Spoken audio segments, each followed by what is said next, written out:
A single-dad CEO discovered a girl sleeping in the trash on Christmas Eve. What he learned shocked him. "Sir, I just wanted to find my mom." The voice was barely more than a whisper, hoarse and trembling. Liam Carter stopped mid-step, his leather shoes crunching softly against the icy pavement behind the towering glass headquarters of his tech empire. The city lights of New York sparkled beyond the alley, blurred by a thin veil of snow beginning to fall again. He turned toward the voice, his heart tightening in his chest. There, huddled between two dumpsters, was a small figure, a girl no more than 5 years old. Her tiny frame was wrapped in what looked like an adult's oversized coat, its sleeves dangling far past her fingers. Her face was blotched red from the biting cold, and her curly brown hair clung to her cheeks. She was curled up on flattened cardboard boxes, forming a makeshift bed with a worn-out backpack tucked beneath her head. One of her shoes was missing and the other barely clung to her foot. For a moment, Liam couldn't move. The cold wind bit at his neck, but a sudden heat rose in his body, alarming and confusing him, filling him with a sudden fear. The girl's lips trembled again. "I wanted to go to the hospital where Mommy works, but I don't know where it is." She coughed a dry, shallow sound that made her tiny body shudder from the effort. Liam was already kneeling beside her. Hey there, sweetheart. It's okay. I've got you," he said gently. His hands hovered for a second. She looked up at him with eyes far too dull for someone so young, rimmed red, and filled with quiet desperation. Not panic, not even fear, just profound exhaustion. He unwrapped his scarf from around his neck and carefully wrapped it around hers, gentle, not to jostle her too much. Her tiny hands clutched the edge of the scarf instinctively. Her fingernails were blue. "Don't worry," Liam murmured. "We're going to get you warm. You're safe now." He pulled his phone from his coat pocket with one hand and called 911. His voice, usually deep and calm during board meetings and investor calls, trembled slightly as he gave the location. "Found a little girl," he said, "alone outside the Carter Tech building. She's freezing, looks sick. Maybe hypothermia. Send someone now." He ended the call, shoved the phone back in his pocket, then without hesitation scooped her up in his arms. She didn't resist, her head falling gently against his chest. "My name is Liam," he said softly. "What's yours?" The girl's lips parted, but nothing came out. He could feel the chill in her body through his coat. She was ice. Instinctively, he tightened his hold, trying to share whatever body heat he had left.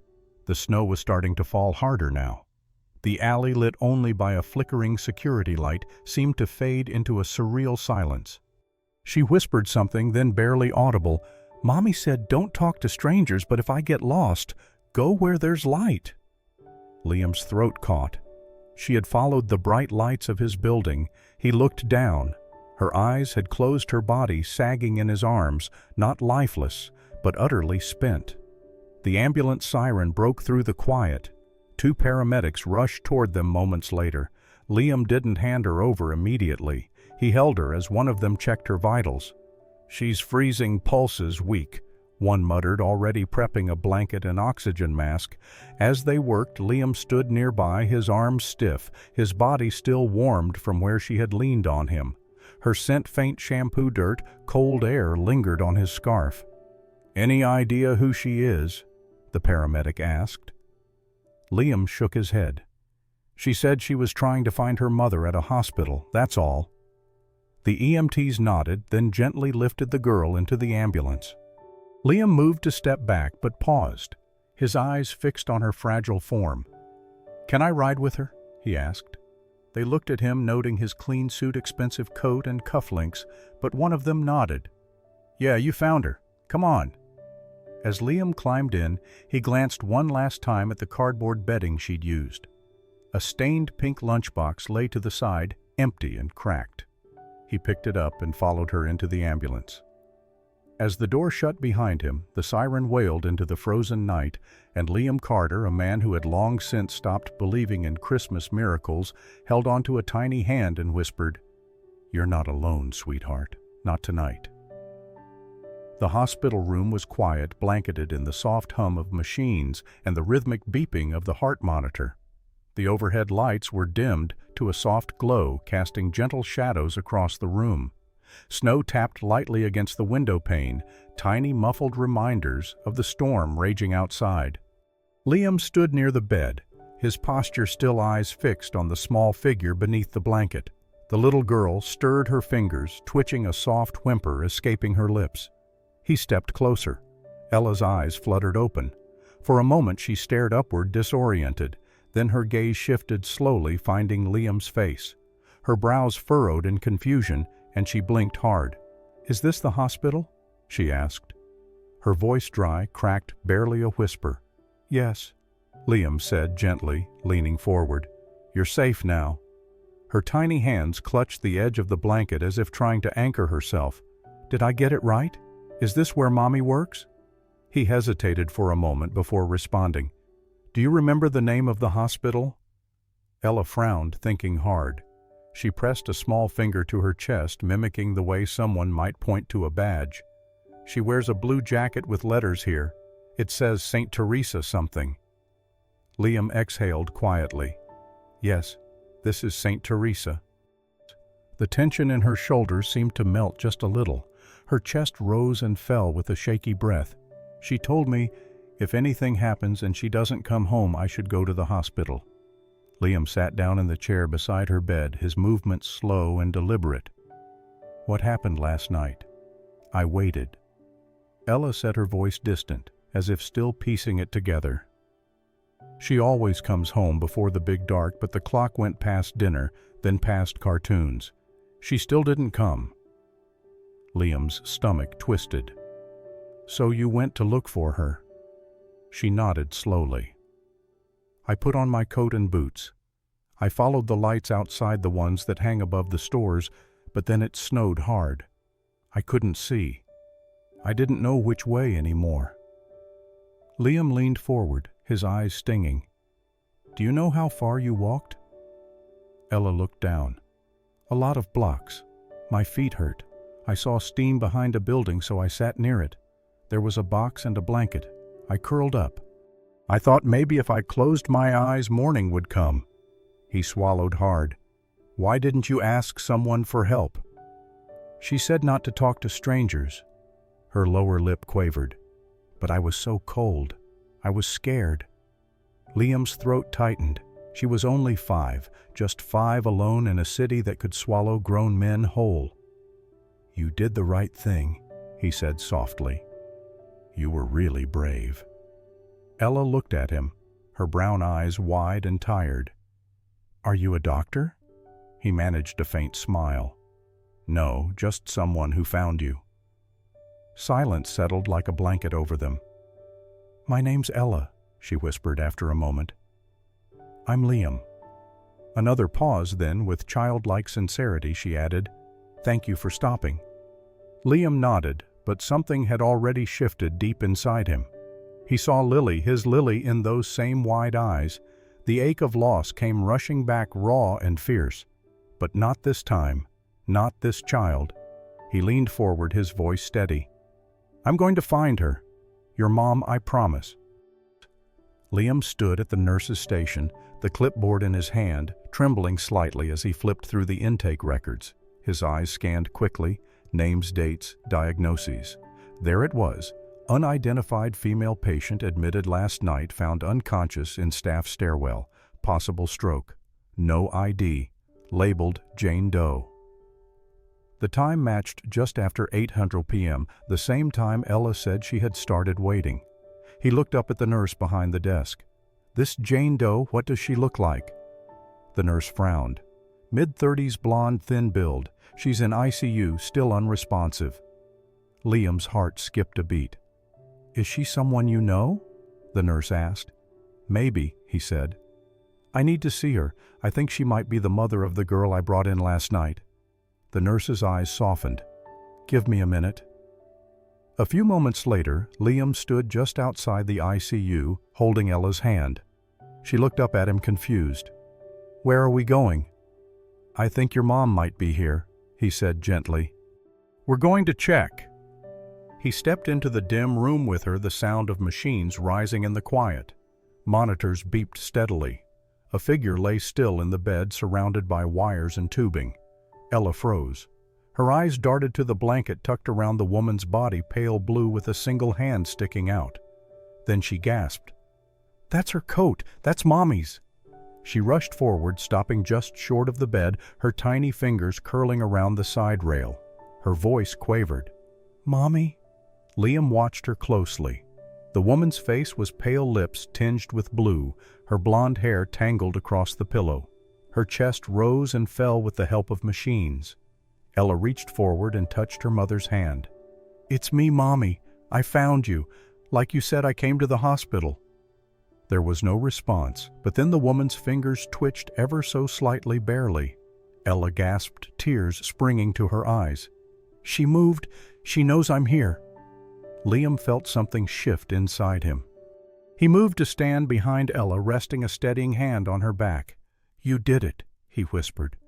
"You found her." "She told me she'd never leave me," Ella whispered back. "She said she always comes back." Liam swallowed hard.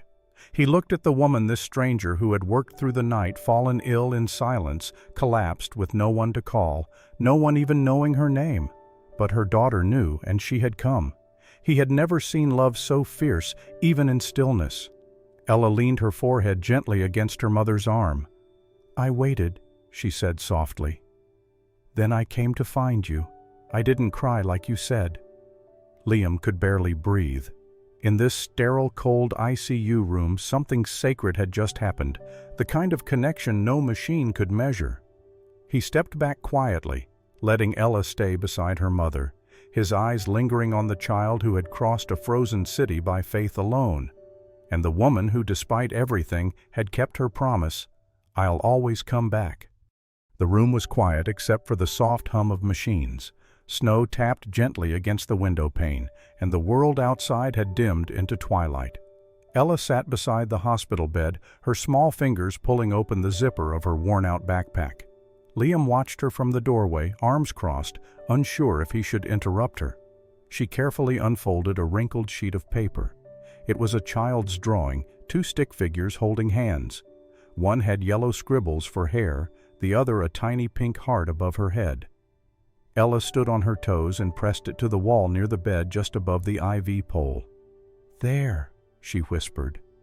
"Now Mommy will see it when she wakes up." Liam stepped forward slowly. "That's beautiful, Ella." She looked up at him and smiled faintly, though her eyes were heavy. "I drew it yesterday," she said, "before everything. Mommy said we'd hang it on the fridge today for Christmas." Liam's chest ached. "I'm sure she'll love seeing it here," he said gently. Ella nodded but didn't speak again. The nurse returned a few minutes later. Liam took her aside. "Can she stay overnight?" he asked quietly. "Just here at the hospital. I'll be responsible." "She's not a patient," the nurse said, hesitant. "We don't usually allow. Please, her mom's still unconscious and she's terrified. I don't want to send her anywhere else right now." The nurse studied him, then softened. "There's a quiet room next to the nurse's lounge. It has a small bed just for the night." Liam nodded gratefully. "Thank you. I'll stay with her." They brought Ella a blanket and some warm milk. She curled up on the narrow bed without complaint, hugging her backpack like a stuffed animal.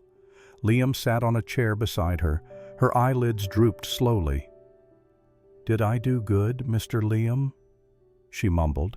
He leaned closer. "You were amazing." "I found her just like she said. I didn't cry much," she whispered. "Ah, I know." "You were so brave." She exhaled softly, then drifted into sleep.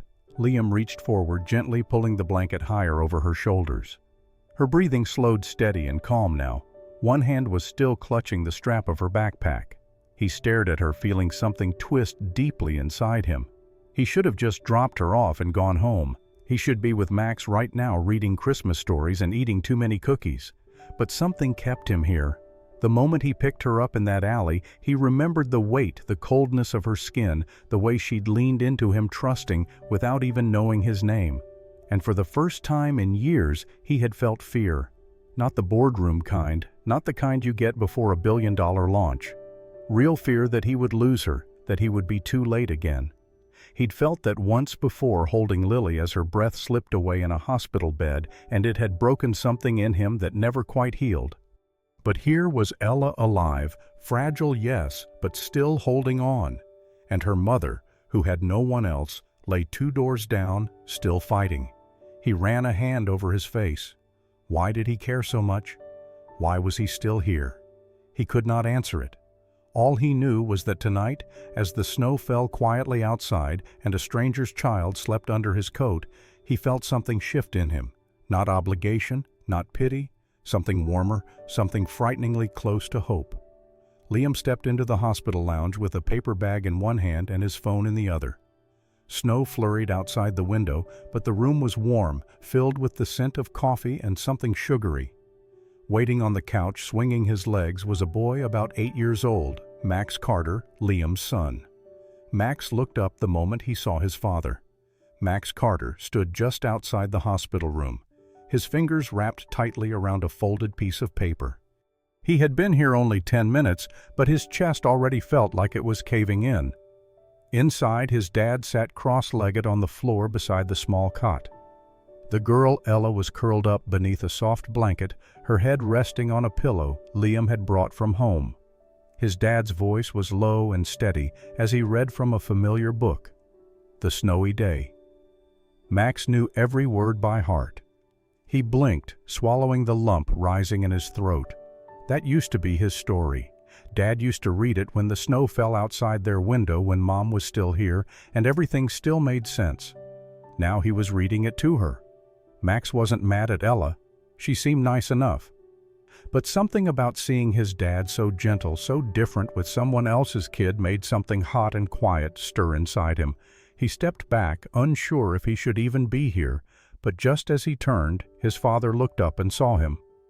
"Max," Liam said softly, rising to his feet. "Hey, come in." Max hesitated. "I brought something," he muttered, holding up the paper for Liam. Liam took it carefully. It was a crayon drawing, 2 kids building a snowman with a taller figure smiling beside them. "I thought maybe she'd like it." "I'm sure she will," Liam said, kneeling so he was eye level with his son. "Do you want to give it to her when she wakes up?" Max shook his head. "You can." There was a beat of silence before Max added, "You used to read that book to me." Liam blinked. "Yeah, I did." Max looked down at his shoes. "You haven't in a while." Liam sighed. "I guess I thought you were getting too old for bedtime stories." "I'm not," Max said quickly, too quickly, then quieter. "Not really." Liam placed a hand gently on his shoulder.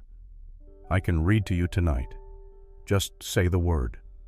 Max nodded but didn't meet his eyes. There was something else he needed to say, and it stuck in his throat like ice. Finally, he whispered, "Do you still think about Mom?"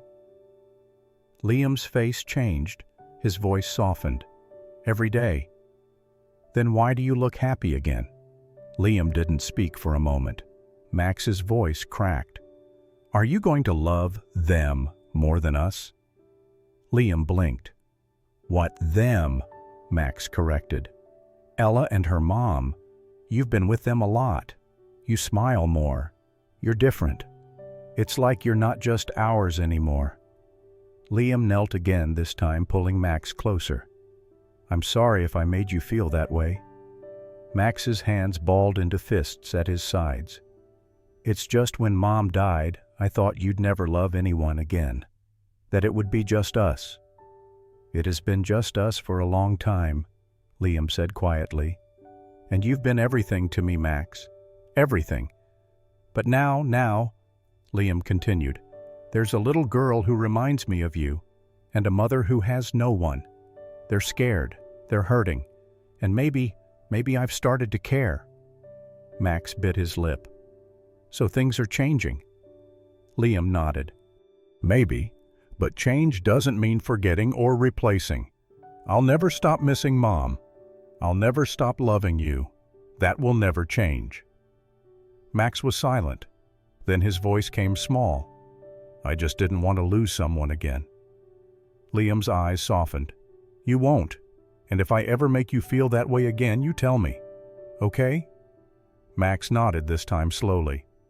Okay. Liam smiled. You're still my #1 buddy, but maybe we have room to help someone else too. Max hesitated. Then he said, If I help, does that mean I get to keep reading with you? Liam chuckled. Deal. Max stepped forward, gently placed the drawing beside Ella's pillow, then turned back to his father. He didn't say anything, but his small hand slid into Liam's without a word. And just like that, they walked out of the room together, still a team, even as something new began to grow around them. The sun was setting, casting a soft golden glow through the high hospital windows. The world outside was quiet under its blanket of snow. But inside room 293, Liam Carter sat in a small chair beside Hannah's bed, his fingers absently rubbing at the edge of a paper cup. She was still unconscious, but her breathing was steadier now. The bruising on her face had faded. The color was returning to her cheeks, slowly, like a forgotten light being turned back on. Liam had dropped Max off at home with a sitter and told him he wouldn't be long. But hours had passed. He didn't know why he was still here. Or maybe he did. On the side table sat Hannah's coat, still folded from when the nurses had brought it in. Something about it pulled at him. Not out of curiosity, but out of something else, something unspoken. He reached over and gently checked the pockets, hoping maybe there was an emergency contact card, a note, something that might help him understand more of who she was. Instead, tucked deep in the inner lining, he found a small envelope, yellowed with time and folded neatly in half. He opened it slowly. Inside was a handwritten thank you card. The ink was slightly smudged, but still legible. Thank you for holding my hand when I thought I was going to lose my daughter. I will never forget your kindness. The way you kept whispering, she's strong, so are you. I don't even know your name, but you were wearing the softest blue gloves and your voice made the room stop spinning. Bless you, whoever you are. It was signed, with all my heart, Claire Carter. Liam's breath caught his late wife. He turned the card over and over in his hands, his heart pounding. That night, the night Lily was born, Claire had told him about a young nurse. Blonde hair, calm voice. She held my hand while the doctors worked, she had whispered. She didn't let go until Lily cried. Liam stared at Hannah's sleeping face. The blonde hair, the calm. It was her all these years later, and here she was again, broken alone with no one to call, except this time it was her child waiting in fear. He stood, slowly moved to the window, the card still clutched in his hand. His thoughts raced, but his heart had already begun to slow to steady. She was there, he whispered to himself. She was there for Claire, for Lily. He turned back to Hannah in that sterile white bed with all the tubes and monitors. She looked so small, so far from the woman in his memory, and yet she had been strong once for his family quietly, without ever knowing what it meant. He thought of her as a true titan of quiet strength. He sat again, this time closer. You were the one, he said softly. You helped my wife when I couldn't. You helped bring my daughter into this world. His voice broke. And now your daughter showed up in mine. There was no response, but something in the room felt heavier, more full, as if time had folded in on itself to remind him that nothing, not grief, not kindness, not even love, was ever truly lost. He looked at the card again, then reached for Hannah's hand. Thank you, he whispered, for what you did back then, for being there when my world was shaking. He paused, his eyes wet. I think I was meant to find you. And for the first time in years, Liam didn't feel haunted by the past. He felt found.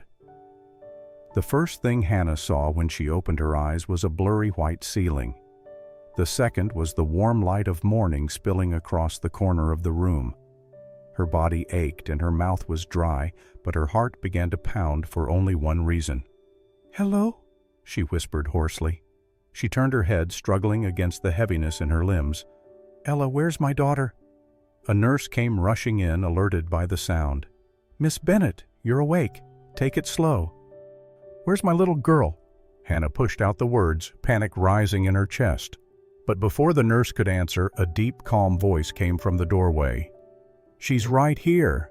Liam stepped into the room, his hand resting gently on Ella's back as the little girl peeked in shyly, clutching a drawing and a stuffed bear someone had given her. "Mommy!" she cried, running forward. Hannah reached out with trembling arms, and Ella climbed onto the bed, hugging her mother tightly, burying her face into Hannah's neck. "I found you, Mommy," she whispered. "Just like you said, I came to the hospital." Hannah held her daughter close, tears sliding silently down her cheeks. She couldn't believe it. Her little girl had made it through a snowstorm all alone just to keep a promise. "I'm so sorry I left you alone," she choked. "You didn't," Ella whispered. "You said you'd come back. I waited." Liam stood by quietly, giving them space, his heart thrumming in his chest at the reunion. It was the first time he'd seen Hannah awake, and now he couldn't look away. When their eyes finally met, something passed between them. Not shock, not surprise, but recognition. "You're the man who saved her," Hannah whispered. "And she saved you," Liam replied gently. Over the next few days, as Hannah recovered in bed, Liam visited often, not out of obligation, but something deeper he hadn't yet named. He brought books for Ella, coffee for Hannah, and warm meals for both. They talked first in cautious, polite exchanges. Then slowly their conversations grew longer, deeper. Hannah told him about her life, how she had once worked as a pediatric nurse, how she had lost her job after a series of migraines and missed shifts with no health insurance, how she had taken whatever work she could to keep Ella fed and warm. "I was mopping floors in the same hospital I used to walk with a stethoscope," she said one afternoon, her eyes distant. But Ella never complained. She always said, as long as we had each other, it was enough. Liam listened, moved by her humility, her honesty, her strength. There was no bitterness in her voice, only quiet resilience. He told her about Lily, about Claire, about the night he lost his daughter and his belief in miracles, and how one Christmas Eve he found a child sleeping behind his building and something in his heart had shifted. "You've been strong for so long," he said to her, "but you don't have to do it alone anymore." Hannah blinked at him, unsure what to say. Meanwhile, Ella and Max had become nearly inseparable. Max, once wary and unsure, had grown into his role as big brother naturally. He helped Ella wash her hands before meals, brought her crayons, and even read to her when Hannah was too tired. They bickered like siblings, laughed like friends, and one afternoon Max whispered to Liam, "She's kind of cool for a little kid." The nurses started calling them the snowstorm siblings. One evening, Liam brought a tiny Christmas tree into Hannah's room.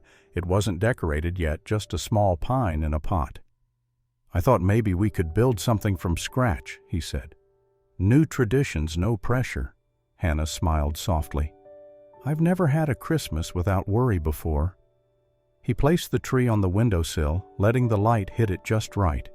"Maybe this year we don't wish for anything. Maybe we just notice what's already here." Her eyes welled with tears, because despite everything she had Ella, she had warmth, she had unexpected kindness.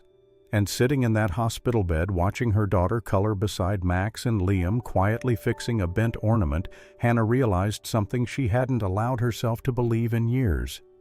This wasn't just healing, it was hope. Snow fell softly outside the window, blanketing the city in a quiet hush. From the small townhouse just a block from Central Park, the sound of laughter, clinking mugs, and the gentle notes of a holiday song drifted out onto the street.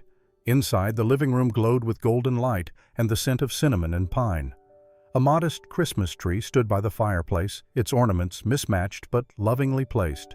Handmade paper snowflakes dangled from the ceiling, Ella's handiwork with Max's assistance. Liam stood in the kitchen, pouring hot chocolate into mugs. He looked around and smiled. It had been exactly 1 year since he had found Ella behind the building, a tiny shadow huddled in the cold. So much had changed since then. Most of all, him. In the corner of the room, Max knelt beside Ella, handing her a neatly wrapped package. She tore it open carefully, revealing a small hardcover book with a drawing of a snowman and 2 children on the cover. Ella gasped. "Did you draw this?" Max shrugged, trying to act casual. "It's your story. I wrote it down and I drew the pictures for you." She opened the cover and saw the dedication scrolled in colored pencil. "To my little sister, from your big brother Max." Ella's eyes filled instantly. She threw her arms around him. "Thank you, Max." Max blushed. Okay, don't cry on it." Liam watched them from the kitchen, his heart full. He hadn't asked for this life. He hadn't expected to love again, to grow a family in the middle of his grief. But here they were. And then Hannah stepped into the room. She wore a red knit dress that shimmered slightly under the lights. Her blonde hair was braided loosely, a few strands framing her face. She stood near the tree holding a plate of gingerbread cookies, watching her daughter and Max with quiet awe. Liam walked over to her, handing her a mug, hot cocoa with extra marshmallows as requested. She smiled, taking it from him. "You remembered?" "I remember everything," he said softly. For a long moment they stood side by side watching the children. There was no need to speak. The silence between them was warm, full understood. Then Ella turned to Liam, her voice quiet and filled with sincerity. "Daddy Liam." He looked at her, eyebrows raised. She had only recently started calling him that, and every time it stopped his heart. "Thank you," she said, "for finding me." Liam crouched down to her level, resting a hand gently on her cheek. "Thank you for letting me." As she returned to show Max another page of the book, Hannah reached for Liam's hand. Her fingers slipped through his, holding on, not with fear, but with trust. "I used to think I was meant to just survive," she said softly. "To keep my head down, to be strong for Ella, that love like this wasn't something people like me got." Liam's eyes met hers, shining. "You were never meant to do it all alone." She nodded, blinking back tears. "You made me believe I'm worth loving." He reached up, brushing a tear from her cheek. "You are," he whispered. "You always were." They didn't say anything else. They didn't need to, because in that moment, surrounded by laughter, by quiet music and falling snow, their family wasn't defined by documents or blood. It was defined by moments like this, by a promise kept, a child found, a hand held, and by the simple, unwavering truth that finally they weren't alone anymore. Some stories don't begin with grand gestures, but with a child lost in the snow and a heart quietly beginning to heal. Liam thought he had nothing left to give. Hannah thought she was only meant to survive. And yet love found them anyway, because sometimes the families we find are the ones we were meant to have all along. Thank you for watching this heartwarming journey of resilience, love, and second chances. If this story touched your soul, don't forget to like, share, and subscribe to Soul-Stirring Stories, where we bring you powerful tales that heal, inspire, and remind you that no one is ever truly alone. Until next time, keep your heart open. Miracles often come when you least expect them.